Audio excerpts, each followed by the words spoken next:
like to call to order this regularly scheduled meeting of the Chittenden Solid Waste District Board of Commissioners. Today is Wednesday, April 26, 2023, 6 p.m. And again, we do have a quorum present, so I will begin the meeting. First item on the agenda is the agenda.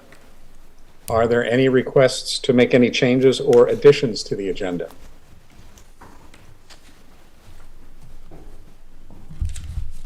I'm hearing none. I'm seeing none. So the agenda will be followed as presented in the meeting packet. Second item on the agenda is a public comment period. Are there any members of the public present either at the Williston Town offices or present on Zoom or by the telephone who would like to address the Board of Commissioners?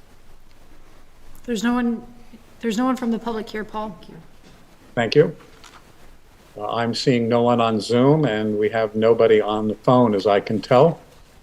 So I will close the public comment period. We'll then move on to item number 3, which is the consent agenda. A number of items in there. I won't enumerate all of them, but it's been in the packet. Hopefully everybody's had a chance to review that. Are there any requests to remove an item from the consent agenda for further discussion? Yeah, sorry, South Burlington. Yes, South Burlington. Thank you. I would like to pull off the item about the executive director updates. Okay, we'll remove the executive director update. Any other requests for an item to be removed? Not removal, but I do have one change to the minutes. Could you tell us what that change is? Yes, on March 8th, Tom Jocelyn is listed as attending and he was not in attendance. Thank you. I'm sure the final record will be Yes. make that change known. There being no other requests than to remove any items from the consent agenda, we will accept the consent agenda with the exception of item 3.3, the executive director update. All the other items now have been accepted and approved as presented in the consent agenda. We'll move on then to item number 3.3, the executive director update. Allison, I believe it was you who had requested that this be removed. Yes. You have a question there? Yep, I was hoping Sarah could talk a little bit about the first item there about the new materials at the DOCs, the shredded paper and hardcover books. It sounded like there's a pilot program that was successful. I was hoping she could tell us a little bit more about that, and then maybe also what potential anticipated costs will be for having those new services to take those items. Sure. Thank you for asking about the costs. I should have mentioned that in my blurb. It actually is the pilot was done at no cost to CSWD. And going forward, when we do issue the request for proposals for services, that will be part of the condition of service is that the collection not cost the district anything. So I don't have the tonnage or the pounds that have been collected. Josh is on vacation this week, but I will update the board with that information in the next executive director update to see how many pounds, or I don't know if it's tons, but certainly how many pounds have been collected through the pilot program. The intent is to have it fully in place as an awarded contract in July, if not sooner than that, but certainly by July.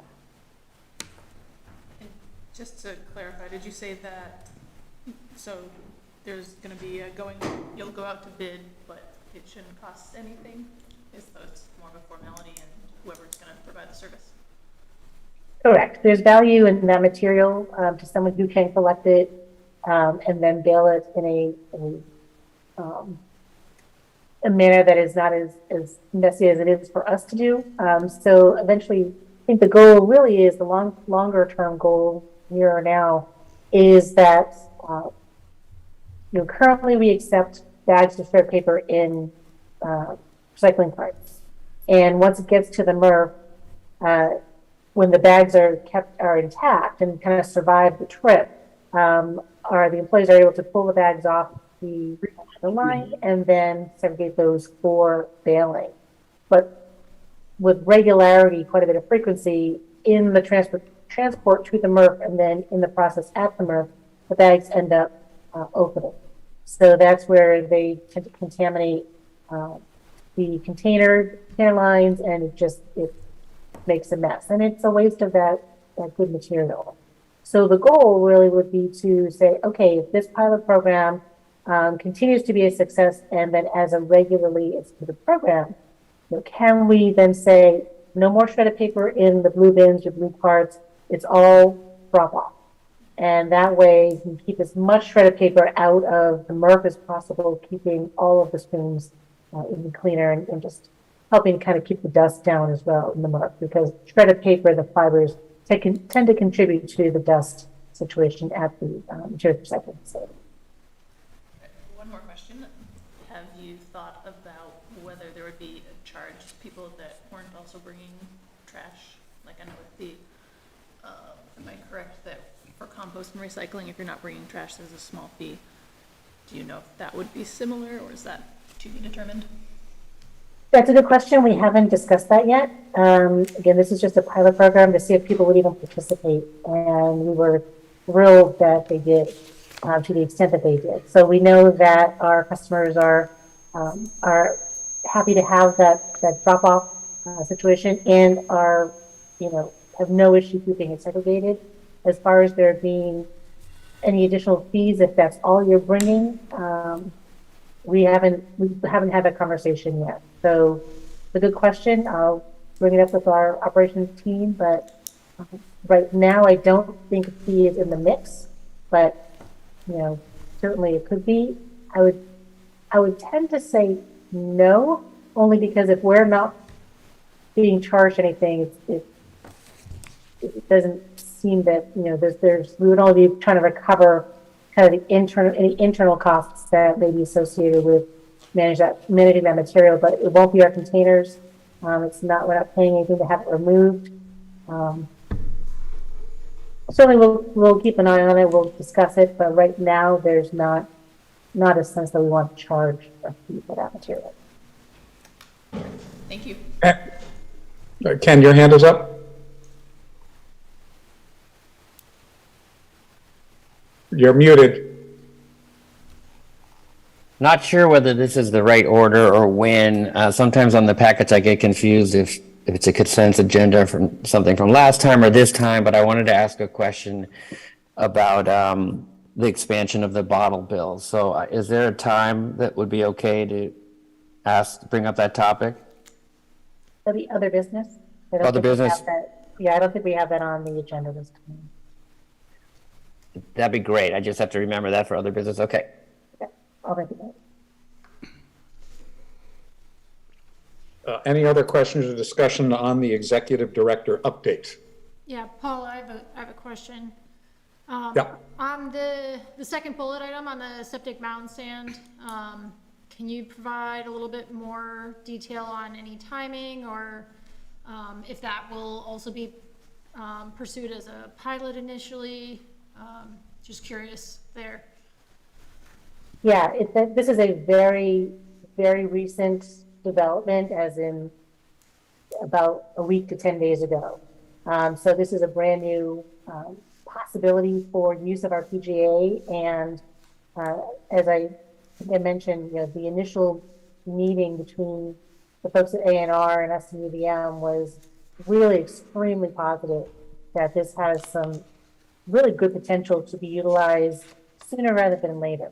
So the next steps for us are to get some samples of the material that's already at the Wickham Quarry, and to see if there can be a test site done by the folks in water and wastewater, and then to also get some back over to UVM to have them test for the qualities of septic mound sand, as in addition to what they're already testing for the engineering qualities for use with V-Trans and sub-base.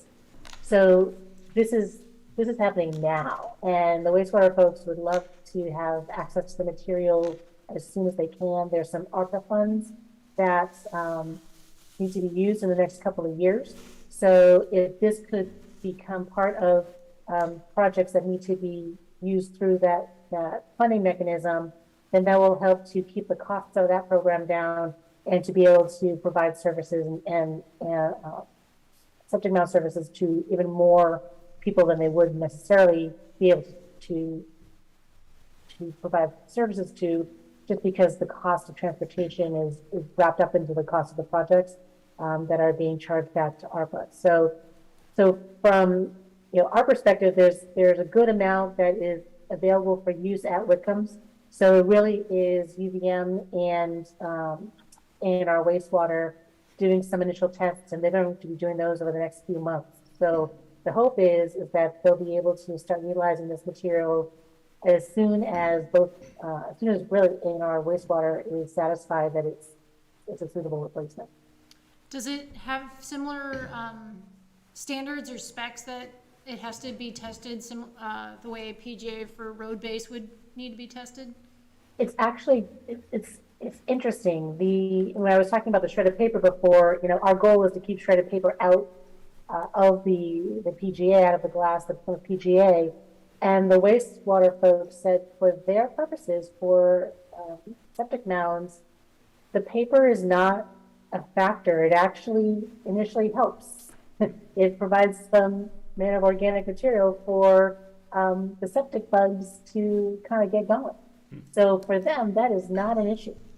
So that's why they're pretty excited about the possibility of being able to use this as a replacement. So it's really more the porosity and how flow capabilities of the material to make sure that it doesn't, the things can flow through, they need to flow through and serve as a filter. And it's already an approved use under the PGA guidance from ANR. So this feels like it's on a little bit of a fast track, which is why I want to kind of update the board in the report to say that the agencies are pretty excited about the possibility of this use. Yeah, it's an exciting prospect. Thanks for sharing. Yeah, thank you. Lee, your hand was up and then it went down. Did you have a question?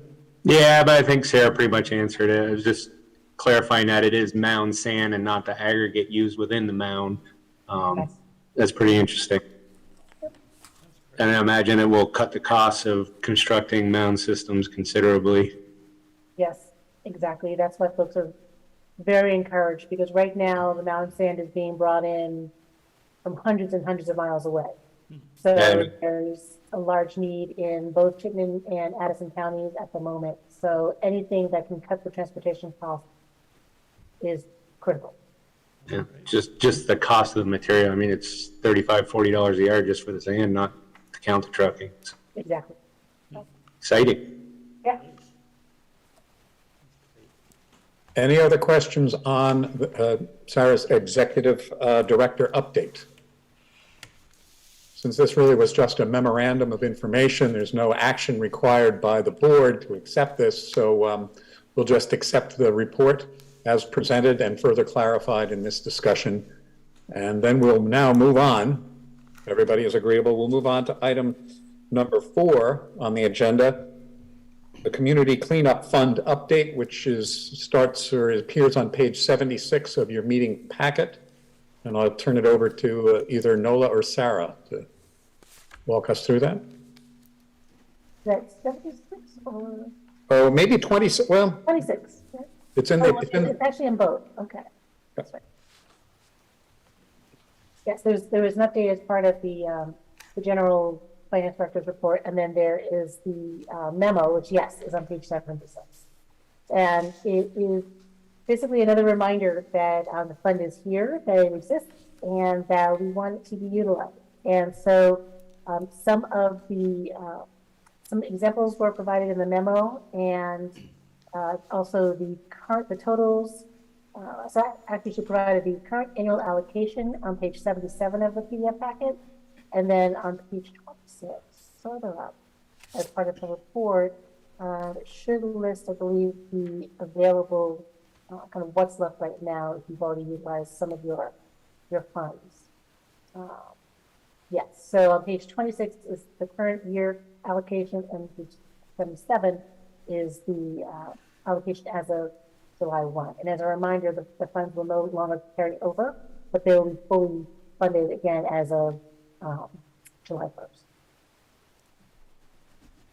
So the basic message is, if you want to use some of this year's budgeted monies, you've got to act quickly. I know the town of Underhill is interested in using some for the Green Up Day to pay for the disposal of all the bags. There's also some discussion perhaps of hosting in Underhill a Shred Fest. And I believe that that would be an acceptable use of the money.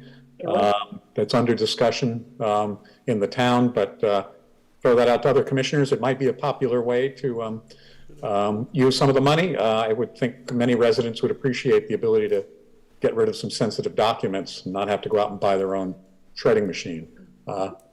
Rick, your hand is up. Yes, I have thought about putting something in Front Porch Forum to let the community know that this fund exists, but I don't really feel like I know enough about it to be able to talk about it in print. What is the best way to get more educated about exactly what it is, ways that it is typically used, guidelines that I might offer to the community? How do I educate myself? So we were happy to talk more about it specifically with you. We can also help craft a Front Porch Forum post that you can utilize, and we can offer that as a kind of template for any of the commissioners. And essentially, this is, you reading through NOLA's memo. It really is something. It's something that's been around for a long time that the district has provided. It went way back, I think, the beginnings to help with tires, and we used to do tire roundups and to pull those out of the waste stream. But it has evolved over the years, and it's been used in a myriad of ways. I know that Lee has used it a bunch in Burlington. Kelton, I think, just did a project this year in Williston. And there's a variety of things that will be applicable. It does need to relate to solid waste.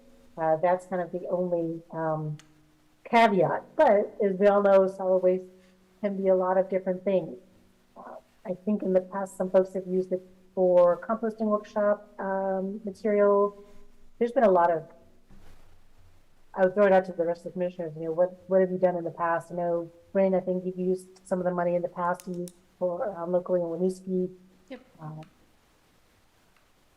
Fire Roundup, I mentioned that every chance I had. It was very popular in Underhill. Lots of people went out in their fields, pulling out old tires and bringing them in. Paul? Yep. For the new Alan. members, the board has on occasion allowed communities to take 2 or 3 years worth of funds to do major projects. Specifically, the one that we did was the tire storage place in Milton, where they used like 3 years worth of their funds, and they didn't get refunded for the next 2 years, but they could lump sum it so it would make for a bigger project. Yeah, that was several years ago, and it probably was counted as similar to a grant, perhaps. So I think that if the board were to authorize that, I would want you to just kind of give a blessing to it. It could be something along the lines of a grant. We don't really use this as a grant. We did increase the amounts to kind of that 3-year total, but kind of all at once, and then it just doesn't carry over, but you get renewed. So you could kind of straddle a couple of fiscal years if you knew you had a big project, and maybe it was a phase 1 and a phase 2. If phase 1 was completed in May or June, you could take advantage of the current fiscal year's cleanup funds, and then if the second phase was in July and August of the same calendar year, you could use your second allotment to kind of pay for a larger project that way as well. It's another approach. But generally what happens is, the projects can be at the request of the community members. It can come out of discussions with the select board. It could be a project that the commissioner sees a need for. Usually it's usually what happens is someone from the select board or the council will approach the commissioner and say, hey, we're seeing a need for this in this part of town. Do you think this fund would qualify? And then you could have a conversation with me, with Nola, with some of the folks on staff and say, you know, what do you think? Does this meet the parameters? And then we would just kind of walk you through it and say, yep, that seems to be a great use, or not really the way that's structured. However, maybe structured this way it might work. And then, no, I believe it's a reimbursement process. That's correct. So you would send us the receipts for the project after it's been completed, and then we would reimburse the town for the expenses. I think that's how we're doing it now, rather than just cutting a check.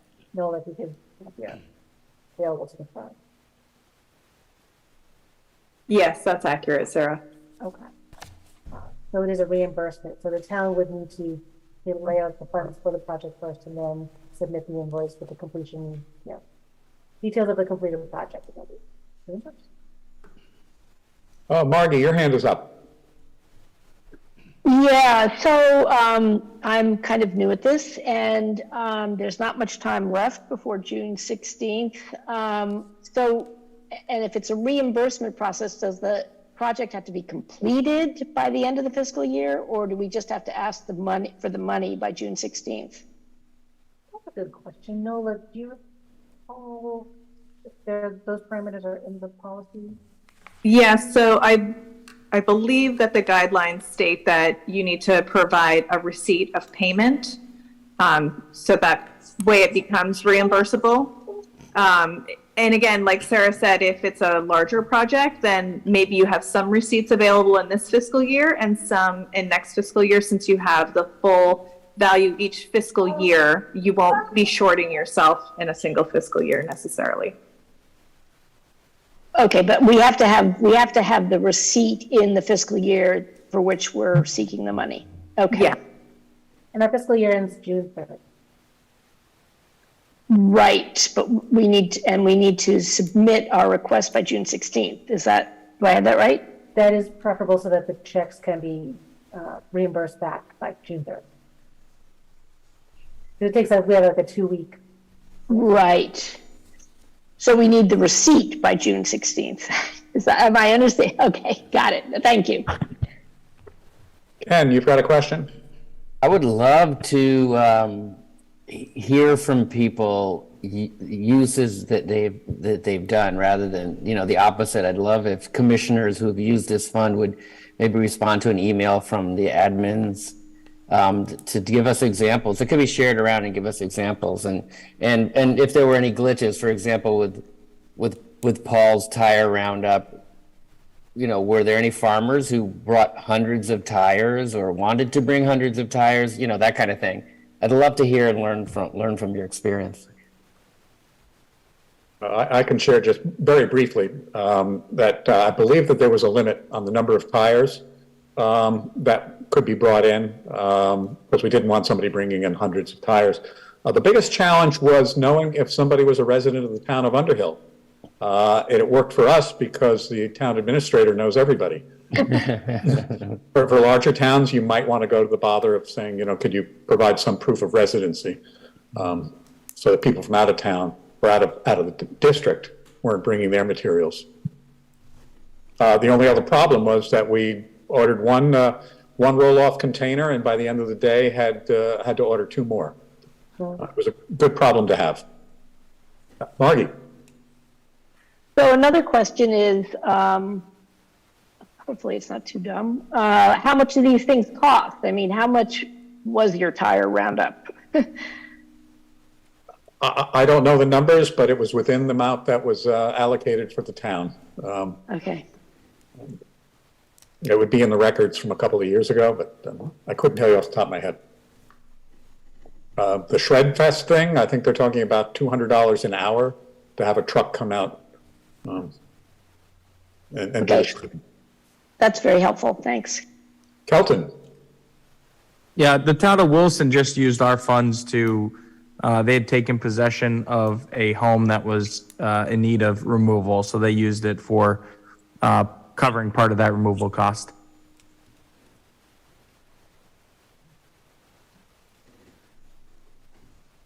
For Winooski, we've used it as matching funds for public containers and upgrading our containers around the city.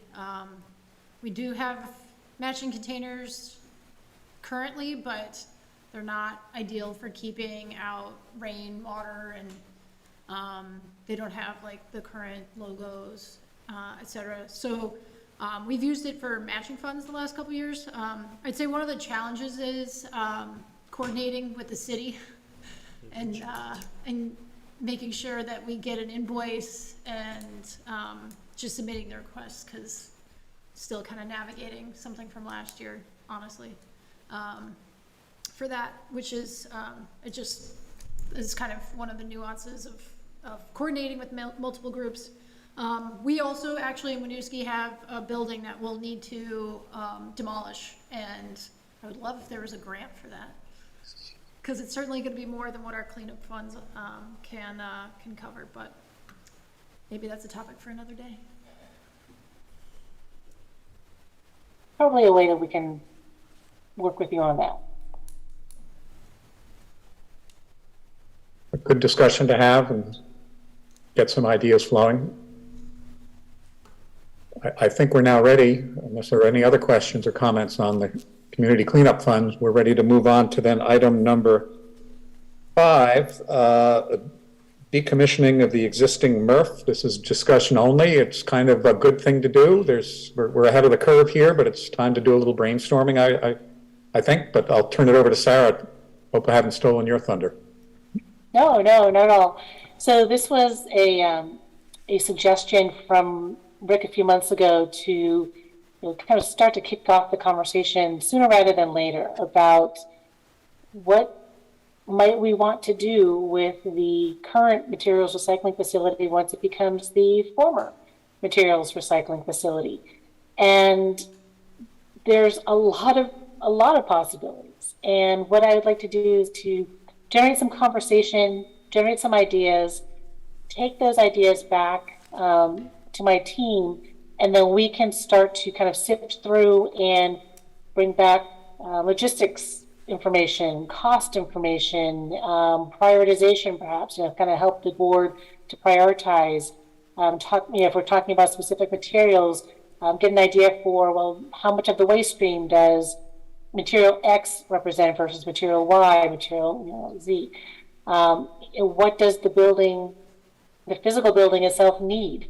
And actually, I'm going to, if I can share here just so you can see what the building looks like.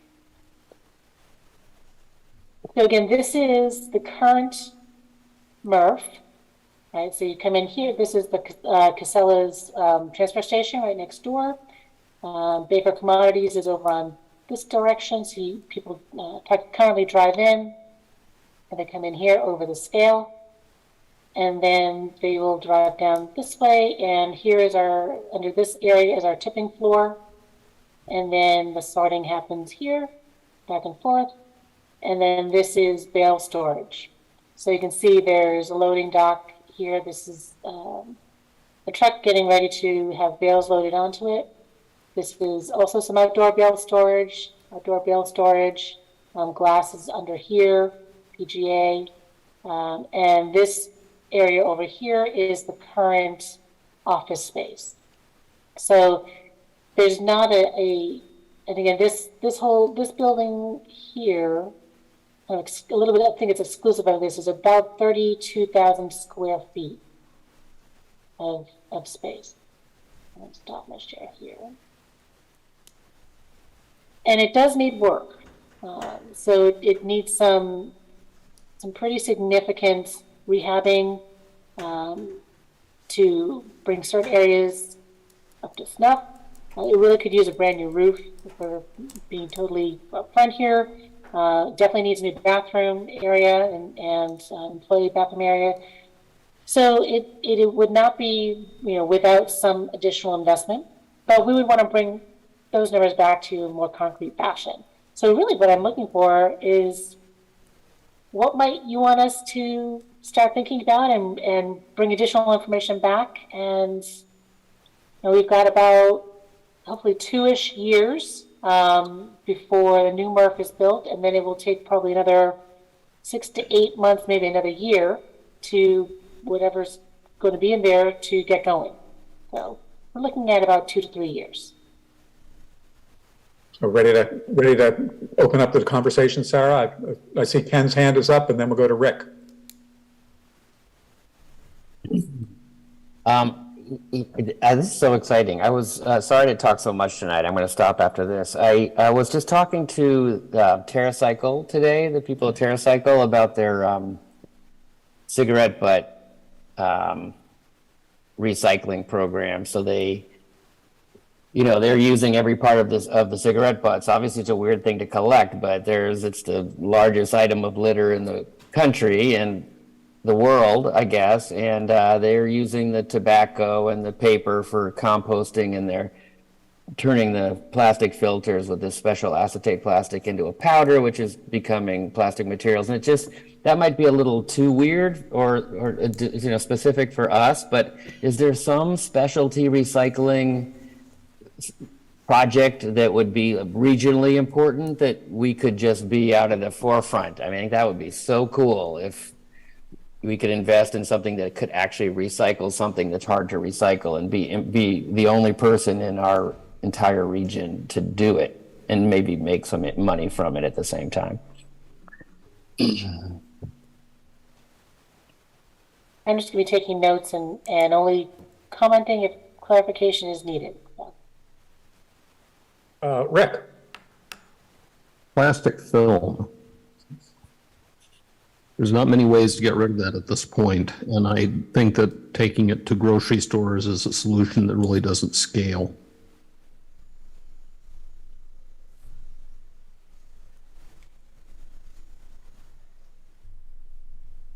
Henry.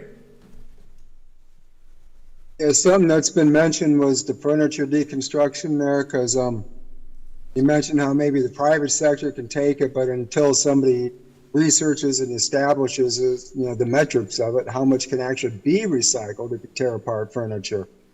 And this would have the space to do that.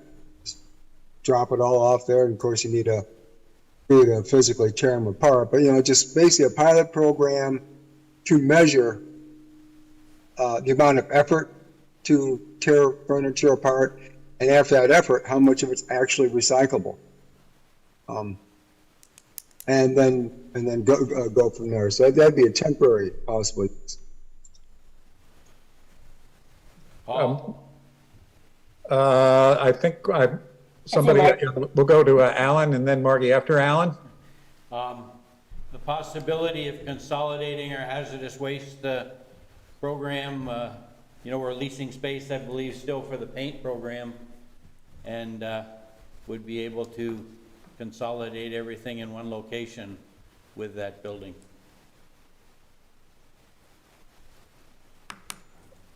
Margie. Yeah, I mean, along the same lines as some of the other ideas, I'm thinking about the Brita filters I just threw out, and all of the plastic dental floss containers, and Tom's of Maine is now saying its toothpaste tubes are recyclable, but all of these things are not standard recyclable things.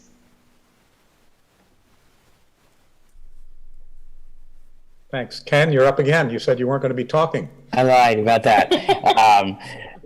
Textiles.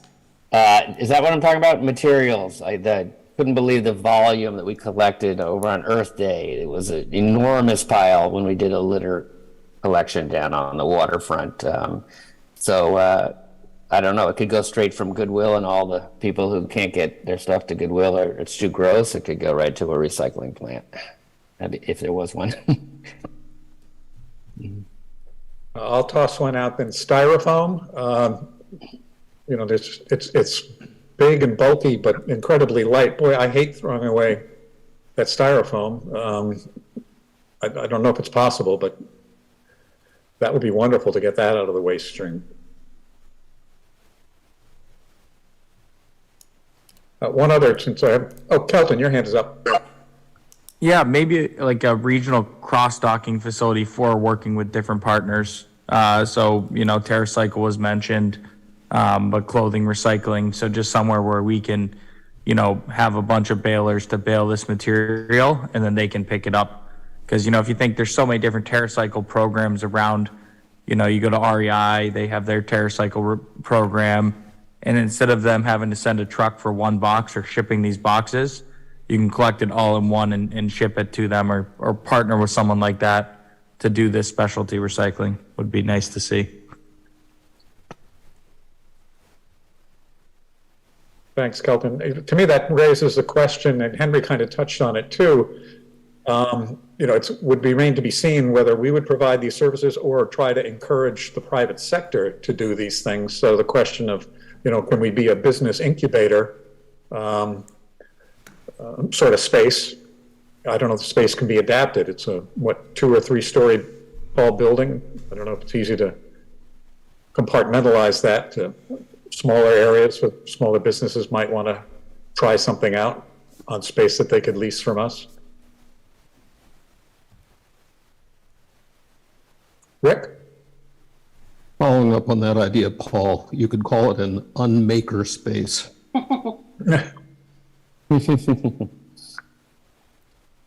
I've got a couple suggestions. Go ahead, Brent. Folks have already mentioned some of the ideas I had, which was like consolidating the Hes Waste Depot, reuse, potentially innovator space, maker space, looking at take-back programs that are existing or in development. The 2 that haven't been mentioned yet were potentially having a bottle bill redemption site.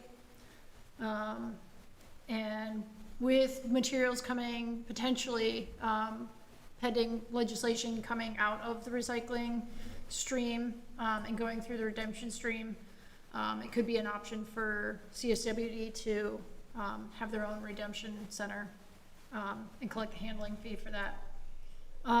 Another emerging area for need, I don't believe there's a robust program for this, but electric vehicle batteries, solar panels, things that deal with the waste management side of that, reuse opportunities there.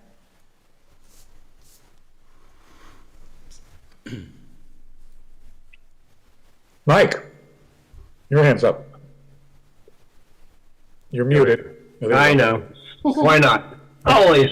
Alan and I and a couple of and one of my local people and Jean O'Sullivan. Some of you may know, but I'm not quite sure what her background and role is. But we met a week or 2 ago talking about gravel and getting gravel's waste stream so that instead of having it be serviced by Montreal, that there might be a way we could service it locally. Just another idea of, I'm not sure what that takes. It sounds like there's a fair amount of effort to try to do something like that. Just that. So, Paul? Yep, that's in the conference room and wherever you are. Yep, there you are, okay. Go ahead. So, I love a lot of all the ideas, but I'm going to be contrarian and suggest that I think the best way, the use of this building is to sell it. It's an old building. It had a fire in it. It's been heavily used. I think it would be best to sell it, take those funds and put it into other capital projects that we'll probably use.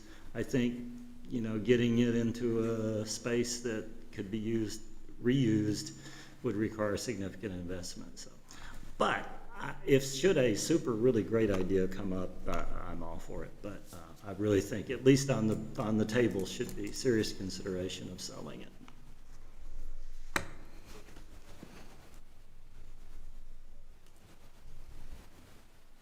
Other ideas or suggestions? Yep. Alan, is that you? No?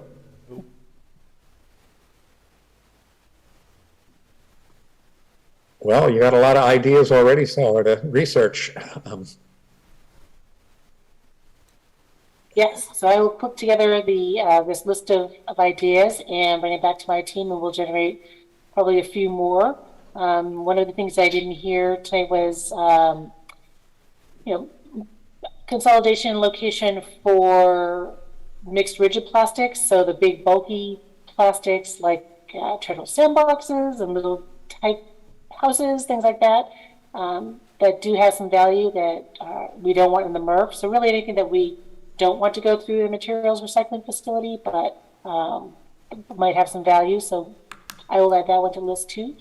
And we will certainly, so what we'll do is we'll start to kind of put these different things in categories and bring that back as kind of chunks. So it's,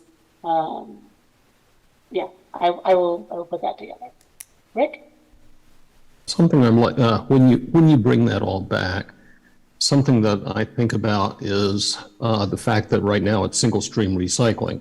I'm very sure that you could never put plastic film into single stream recycling with what I understand the effects on the machinery to be. So I would appreciate more background on the complexities involved with the fact that we would be presumably departing from single stream recycling, or maybe we prioritize ideas that could be handled through single stream. So that feels like an ingredient in the conversation. Ron? Yeah, I would like to speak for a moment about the idea of the heavier plastics. I once upon a time worked for Tupperware of Canada in their warehouse and manufacturing facility. And as you probably know, that kind of production requires pelletized plastics. So I'm wondering if that might be something that we could do. It would require sorting for color. It would require, I would imagine, some shredding of some sort, and some kind of method or production of the pellets themselves, which could be resold to manufacturers of plastic recycled materials. And there are, I'm sure, lots of companies across the United States that use that kind of material. Just a thought, might be an expensive thought, but whatever. On a list for further research.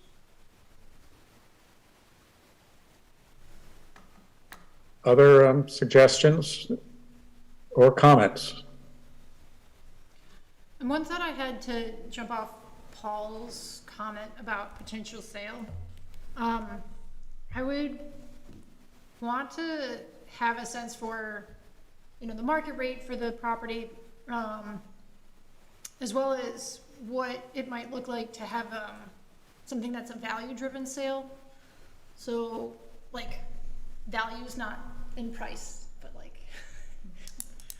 along the lines of what are the needs, what are other needs in the region that aren't being served, that tie back to sustainability priorities in our mission statement. So just kind of thinking at it from multiple angles, I guess. Yep.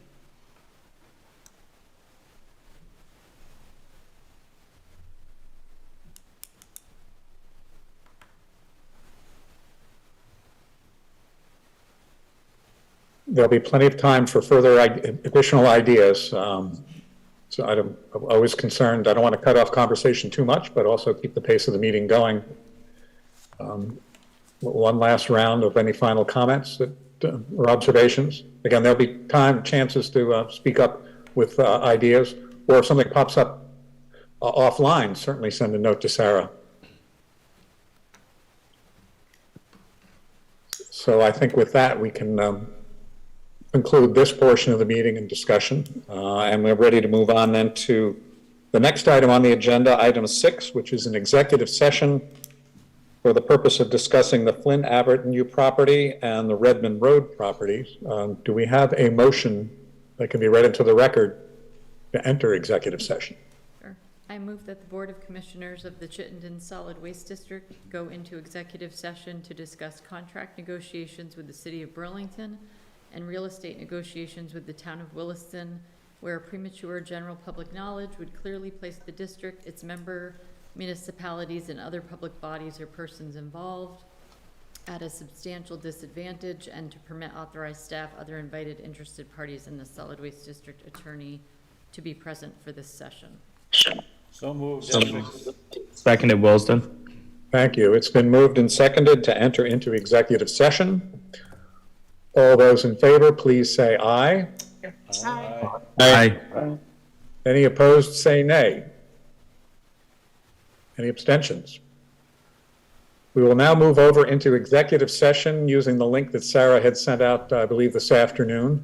Patience, sometimes these things between the Williston Town Office and those of us at home might be a little delay, but hang tight, please, when you're over there.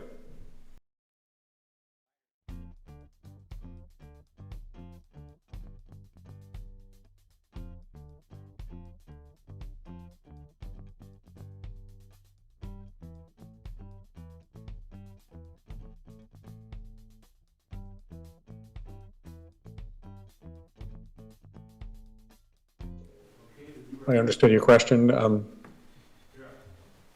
We've got a quorum again here, so we have a motion to exit executive session.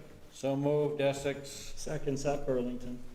Thank you. It's been moved and seconded that we exit executive session. All those in favor, please say aye. Aye. Any opposed, say nay. Any abstentions? We're now back in public session. There was no action required after our executive session. The next item on the agenda is other business. There was a request at the beginning of the meeting to perhaps have an update on the bottle bill. During the meeting, I pointed out to Ken that there was a mention in the program updates that referenced the current state of legislative activity on the bottle bill. And Ken had indicated that he was satisfied with that and would be happy to not pursue any further questions or discussion other business tonight about the bottle bill. And so I believe that satisfies him. Ken, do you want to, we don't see you, but speak up if you have a concern. Sorry, I've lost you. I just explained that you're okay with withdrawing your inquiry about further information about the bottle bill at this time. Yeah, to be continued. Thank you. Thank you. Is there any other business to bring before the Board of Commissioners tonight? Paul, I just had a quick question about Green Up Day that we can either talk about now or I can. No, go ahead. One thing that has come up when I've been making my rounds for Green Up Day is questions about how to deal with hazardous waste. And I just wanted to check if staff had any messaging or outreach to the coordinators for how to deal with hazardous waste, household hazardous waste, or any other hazardous waste found during cleanup on Green Up Day, since our current procedures require an appointment. So just want to see if make sure that there's some communication there and clarity on what the expectations are for how to dispose of it properly. Jen, I think we can work with our team on providing some guidance and get that out to coordinators. I appreciate that. I know that can be a little confusing day of when you're trying to manage a bunch of volunteers. Right. Good point. Thank you.